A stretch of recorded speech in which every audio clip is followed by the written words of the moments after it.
Welcome back to the Chicago Tomahawk. I'm Mike, and I got my line mate Matt with me. And today we are doing the conclusion of this is our fourth podcast on the NHL teams and what their current state is, where they are. But before we get into it, do us a favor, give us a follow on Twitter and subscribe to the podcast. We really, really appreciate it. So here we go. To start off today, we're going to start it off with Connor Murphy. Got a $4.4 million extension. That's going to be the cap hit, 4 years. Go on ahead, you do the math. And I think it's huge because I think that he's a good defenseman. I don't think that he's a number one defenseman, but I think that he's a good defenseman. 1 year at 3.76 left on his current deal. And I'm glad that he's sticking around. I think that he could be really, really solid on that second line defensive pairing. And I think that he's going to excel, man. I think he's better on that second line pairing than that first line pairing. Where are you at? Who do you got him slotted in with? Kalynuk? Yeah. Yeah, I like it. It's a very fair price. Actually, very good price. He probably could have left and, maybe got more somewhere else. Yeah. If it came down to that. But yeah, top four defenseman. He's a shot blocker. Occasionally he'll get some points, which is good. But I think now that Keith is gone and we got Jones and McCabe up front, there's less pressure on him to do more. He can just do his job. Don't get noticed every night, because that's what a good defenseman does, and he can contribute that way better. I think it's a good signing, like it, and it won't hurt us, and maybe he could play some penalty kill time. I think too. Maybe maybe it was in the contract saying, hey, I want some more special teams time, and he might earn it.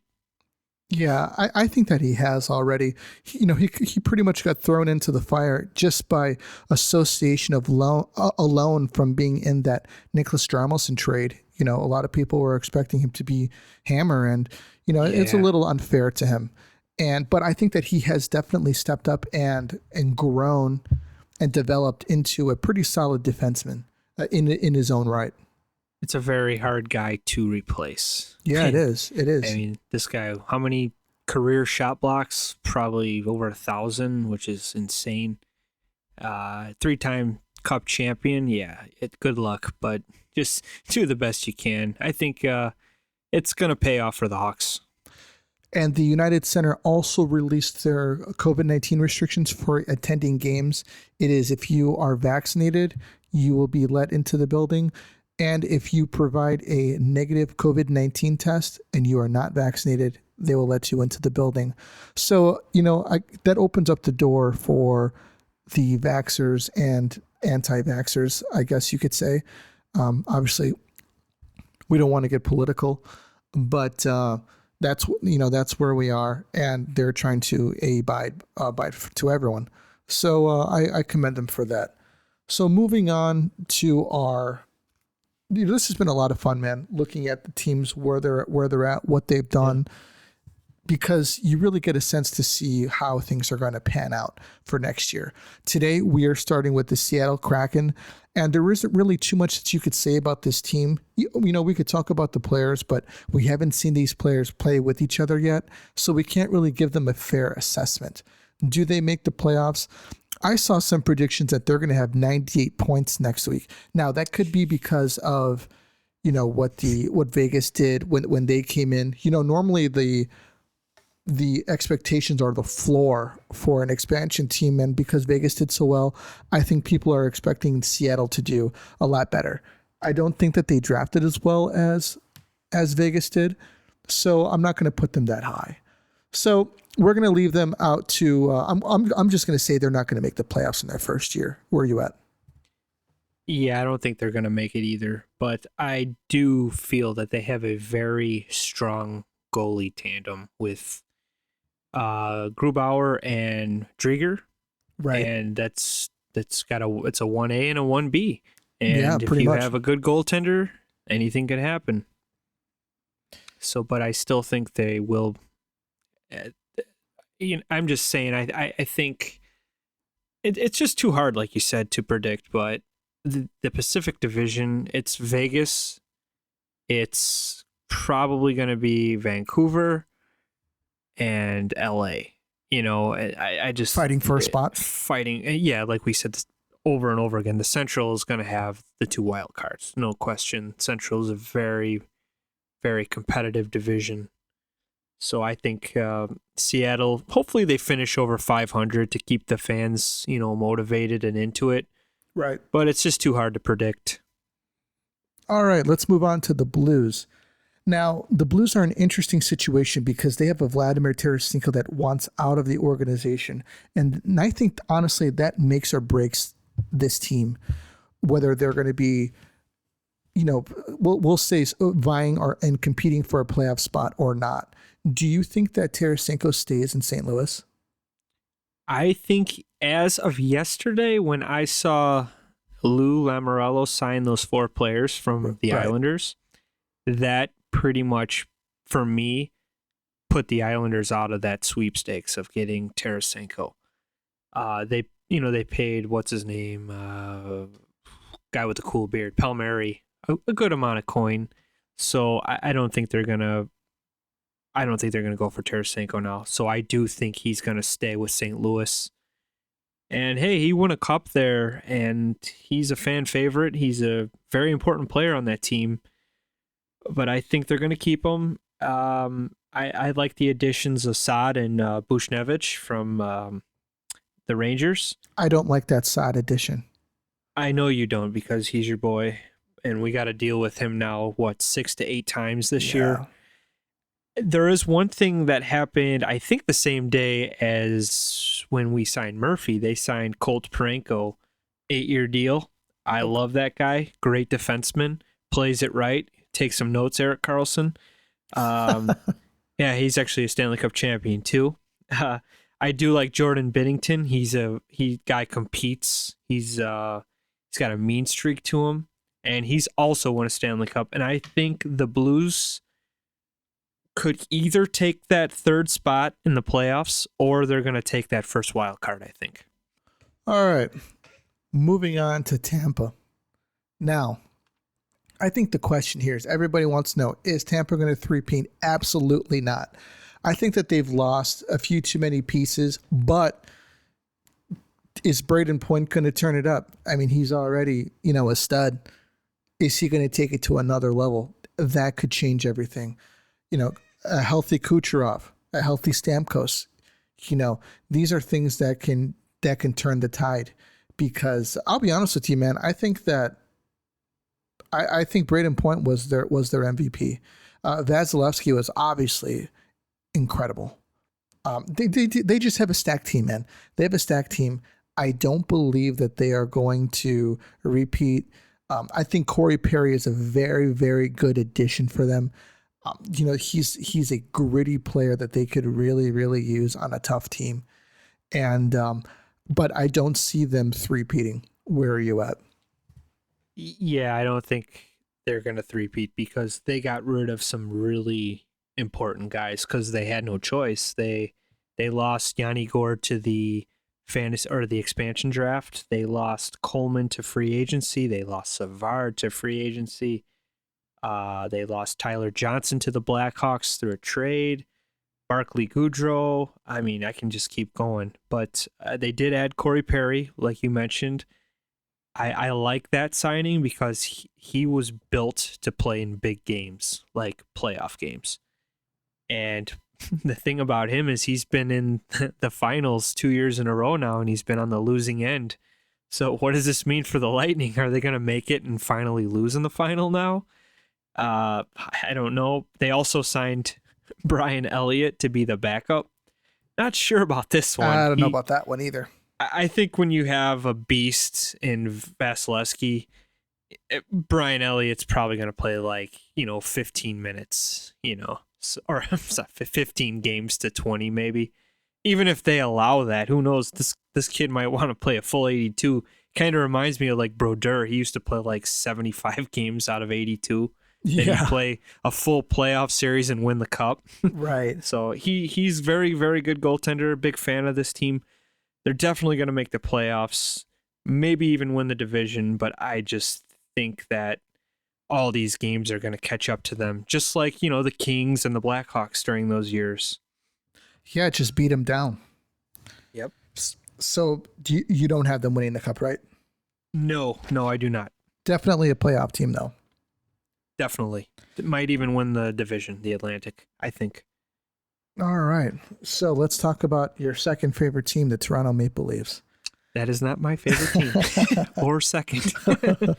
So the Maple Leafs are a team that needs a win.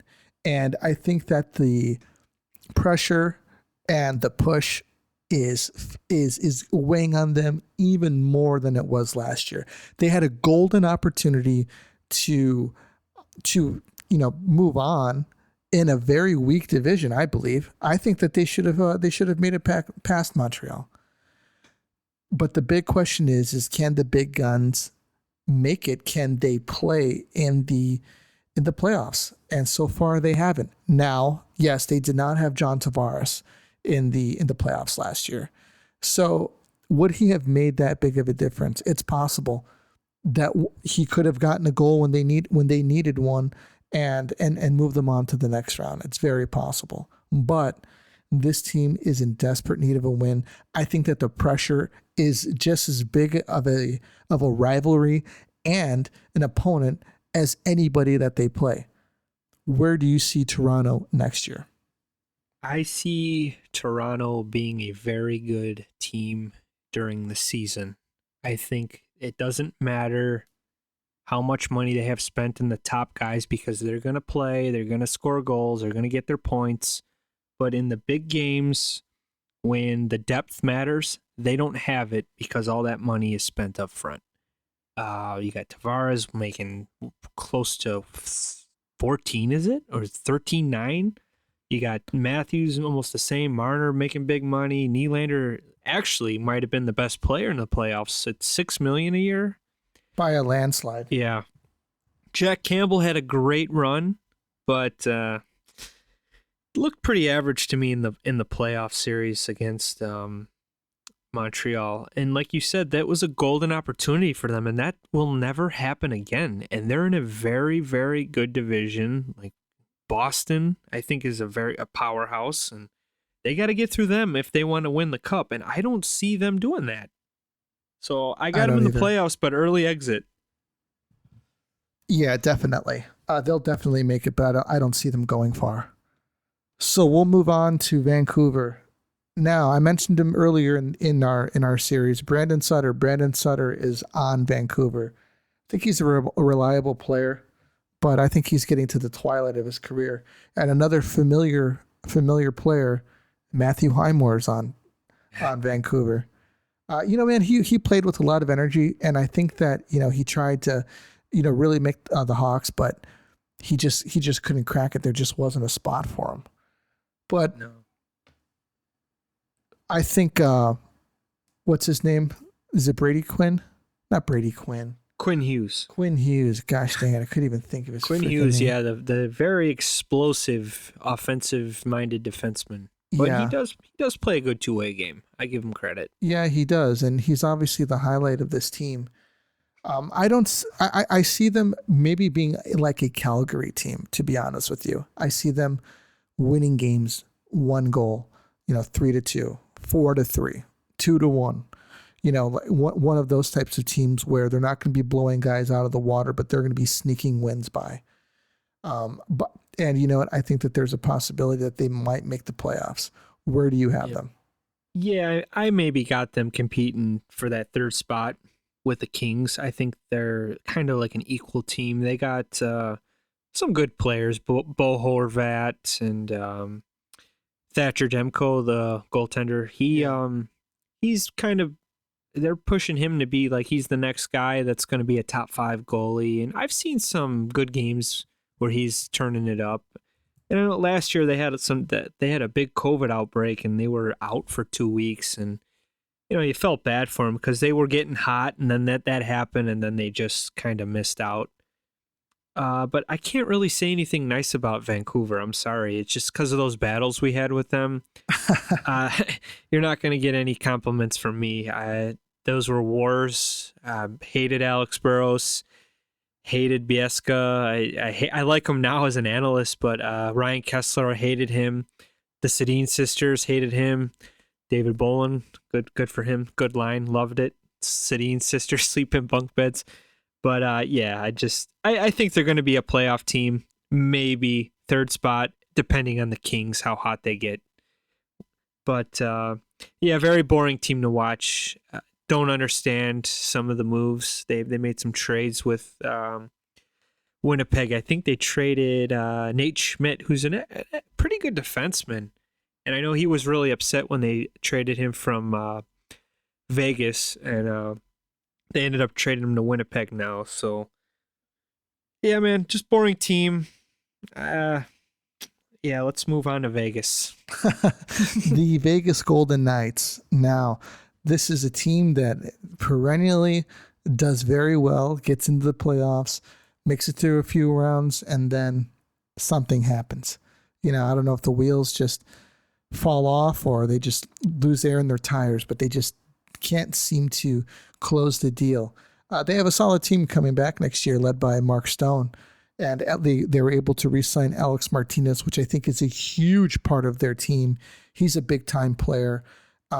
He's not, regarded as a superstar. I don't think, but he's a very solid defenseman that always does what you need him to do. And they also got Matthias Janmark, who played for the Blackhawks last year. I loved him. I thought he played, a 200-foot game, and he was a really great player. I see this team making the playoffs because they're in a weak division, but they're also a force to be reckoned with. Where are you at? Yeah, I got them finishing first in the Pacific. They're probably going to be my Stanley Cup favorite just by looking at their roster. The Fleury thing was I'm happy it happened for us, but I know most Vegas fans probably, he's a fan favorite, was the first pick over there for them. And he was a Vezina Trophy winner, but now it's Leonard's turn, and we've seen him too, and we know he's a really good goalie. But looking at their defense, man, they got, like you said, Alec Martinez is back. He's a 2-time Stanley Cup champ with the Kings. They got Shea Theodore, who's a top number 1 defenseman in my eyes. And then they got Alex Pietrangelo, who's another number 1. So you got 2 number 1s on your team on the ice almost every other shift. That's huge. Yeah. And then they added Nolan Patrick from Philly, who was a first-round pick for them, and he just never worked out. But I can see him being very good on this team. And another defenseman that they have, I like Braden McNabb. I like him. And I like Janmark. I thought when we got a second-round pick for him, I was like, wow, I didn't realize he was rated that high, And he was very good for them. He was a solid top 6 center or a forward for them. But my favorite player on this team is Alex Tuck. He's the grinder, kind of like a Patrick Maroon guy, but he's scoring a lot of goals, and he lit up his former team, Minnesota, which was pretty cool to see because they didn't protect him. Right. But I'm picking these guys to win the Cup this year. I think they're finally going to get over that hump, and all this media of who's in net, Leonard or Fleury, it's over. We know Leonard's the man there. I think they're going to focus on getting the job done, and I think they're going to be able to do it. A lot of people gave the GM a hard time about what happened with Fleury, and you know what? He said, I can't let a guy know anything until the trade call is made. It got leaked, and it got out, and that's how Fleury found out. And you know what? That's not his fault. It's not his fault. The technology and, the speed of information moves faster than, maybe some archaic rules for determining on when you notify a player. So look at the fantasy, the expansion draft. We all saw it before it happened, and that was huge. They were depending on viewership for that, and I literally looked at every team, and it was leaked big time, and I actually didn't believe it. I didn't believe it because I'm like, no, these can't be their picks. There's no way. I couldn't believe it either. I'm like, wow, there's no Tarasenko, there's no Carey Price, Right. and they ended up being that was legit. Somebody leaked it and it ruined it. And as for Fleury, yeah, the GM, what can he do? He's like, it's a rule. I can't say you've been traded until it's processed. Right. So Until the trade call is made. So we'll move on to the Washington Capitals, the perennial. They're always been a great team during the season. Then the playoffs come, and then they fall out. But you know what? Ever since that 1 year they won the cup, they've been trying to push to make it back. And man, they just can't make it. And you know what it is? I think it's because I think Ovechkin holds the team back a little bit. Is he a great player? Absolutely. But you know what? They don't have the roster where he can play at his best. I think that who was his center? I forgot his name. Yeah, Nicholas Backstrom. Father time is starting to knock on the door for him. He's still a good player, but he's not who he was before when he was getting 90 assists a season and setting up Ovechkin. But they do have a tough team. Tom Wilson's going to go out and he's going to do his thing. And they're going to score points, and they're going to be exciting to watch. I don't think that they're built to win the Stanley Cup. I think that they'll definitely make the playoffs. But to be honest with you, I'm predicting they're going to exit out in the first round. Well, I am going to predict they don't make the playoffs this year because if you look at their roster, their main core, most of them are in their mid 30s now. And right. Like you were saying, Father Time's caught up to Backstrom. He's actually caught up to a lot of these guys, and they've played big minutes. I think Tom Wilson is like the youngster on the team. He's like 27 or something. Right. And you got Ovi's 36, and we all know Ovi's awesome, and he's obviously playing to catch Gretzky. That's all it is. He's chasing Gretzky's record, which is cool. I mean, people like want to obviously Washington fans want, hey, I want Ovi to catch the great one. I don't think he will. I think the time is it's going to catch up with him because, like you said, wasn't really hurt that much early in his career, but he's getting older now, and you know what? It sucks getting old. I mean, I work construction and I have trouble getting out of bed. I can't imagine Ovi going to the rink every day, skating hard, playing 82 games. It's just it kills you. As I was hoping Lundqvist would come back to this team. There was a kind of a big deal when they signed him, and then he had his heart condition. And I thought if they would have brought him in, they could maybe make the playoffs, but I'm not really confident on their goalie, Samsonov, I think, or I forget. Samsonov? No, it's pronounced differently, I think, but I just it was weird to let Holtby go that year. I didn't get that one. I know Holtby hasn't been the same, but he was a winner with them. They called him the Holt Beast over there, and he was good that year. They won the cup. He was a very solid goalie, and I think, like you said, Father Time is catching up with these guys, and I think they're just going to miss out now. For me, Ovechkin, no playoffs. I think he got a 5-year deal. I don't think he's going to be able to finish that out, to be honest with you. I thought he only got a 1-year deal. I thought it was 5 years. Jeez, he's 36. Because he's trying to catch Gretzky's record. Yeah, why can't you just do year by year and make your team honestly competitive? Think that, I'll look it up. But I think that I honestly think that it's just going to be too much for him. He played a very physical style game, and he just I don't think he's going to have enough left in the tank. You're right. He did sign a 5-year deal, $47 million. Wow. Man, I don't get that one. I mean, I know the owner loves Ovi. I mean, how could you not? As if you're an owner, this guy brought you in so much revenue. Brought them into relevance. Brought you a Stanley Cup. When has Washington ever been a competitor? To be honest with you. Well, ever since Ovi started, they've been they've been close. They've been close a lot of years, and then they ran into the Penguins, and the Penguins said, "Yeah, no way, you're not ready yet, Ovi." But that year they won. They were a very good team. They beat Vegas. Yeah. All right, no moving playoffs on for me.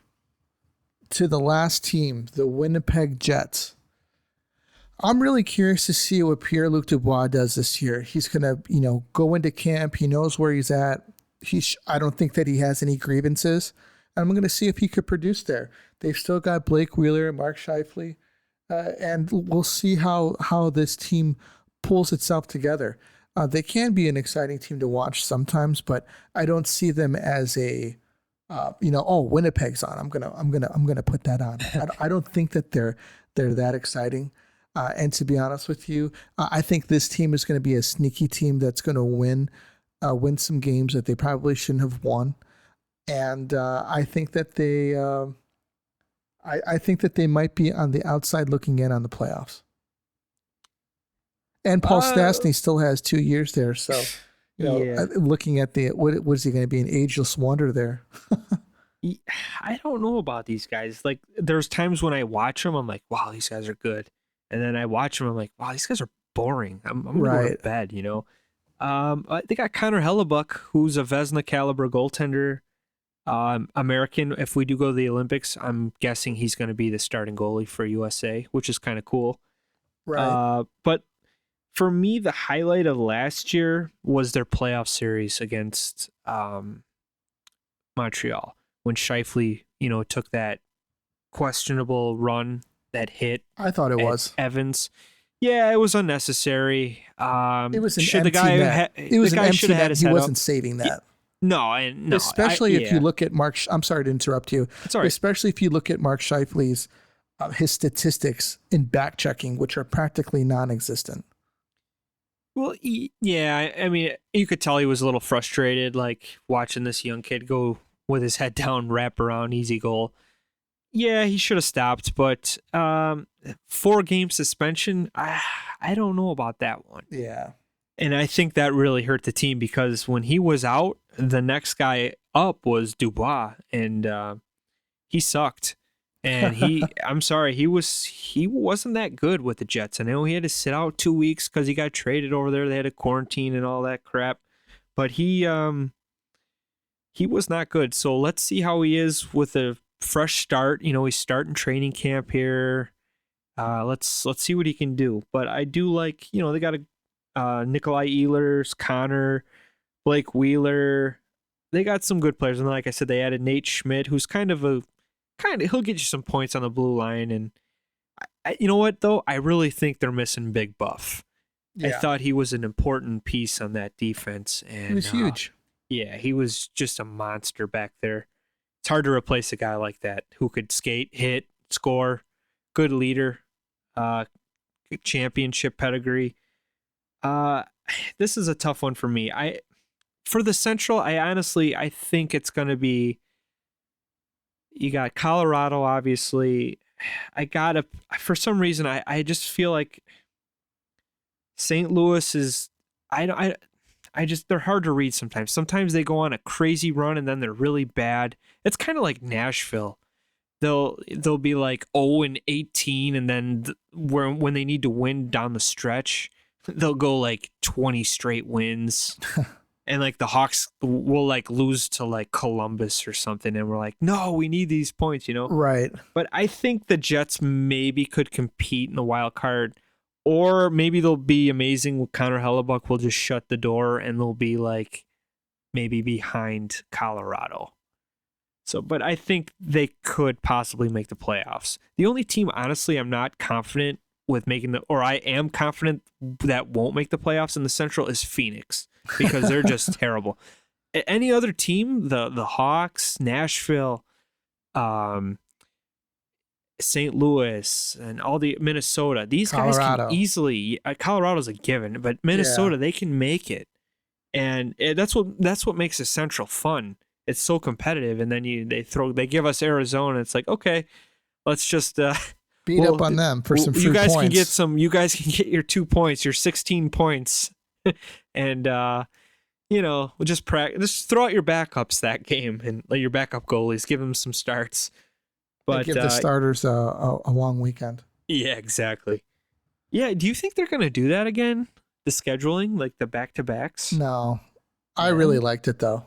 Yeah, so did I. It kind of created the rivalry. Yeah, it vibe. did. I think it's like halfway through the season, a lot of teams were tired of seeing each other. Yeah, more fighting. That would be fun. Right, just right. to let them know you're there. Now that you mentioned Phoenix, I believe they have a bid in on an arena there in Phoenix. To be honest with you, I think the team needs to move to another location. Yeah, it's not working. It's definitely not working. Well, cool, man. Do you got anything else? Yeah, we forgot to mention our captain, Taser. He is skating with some of the boys, and they said the other guys have been saying he looks pretty damn good. He looks well rested, is energetic, and we're hoping he could play game 1 for us. And 1 through 82 would be awesome. And then 16 straight games to the Stanley Cup. That would be great for a too. win. That would be great too. I mean, I'm sure he's pumped. Yeah, I mean, he's with got to be. With the moves Bowman made. I mean, he brought in a elite defenseman. He brought in a Vezina goaltender, and he brought in a 2-time Stanley Cup champion forward. I mean, what's not to like about that? I think we got a lot to look forward to as Hawks fans. Yeah, I'm excited, man. I honestly thought we weren't going to do much because of this whole lawsuit going on. Right. And totally opposite of what I thought. He's going for it. He's trying to get these our pillars, Kane and Taves, another run at it. And I think, we could definitely. I think if we could sneak in, we can make some noise. Yeah. Yeah, I definitely think that we can. You just got to get in. To be honest with you, once you get in, anything can happen. Well, cool, man. Everybody, that's all that we got for you tonight. This is the conclusion of these 4 podcasts. It's been a lot of fun. Maybe we'll think of something else. We could do a 3-parter in the future. And but that's all that we got for you tonight. Do us a favor, check us out on Twitter, give us a follow, and subscribe to the podcast if you haven't, so you don't miss out on any future episodes. This is a Tomahawk. We're out of here.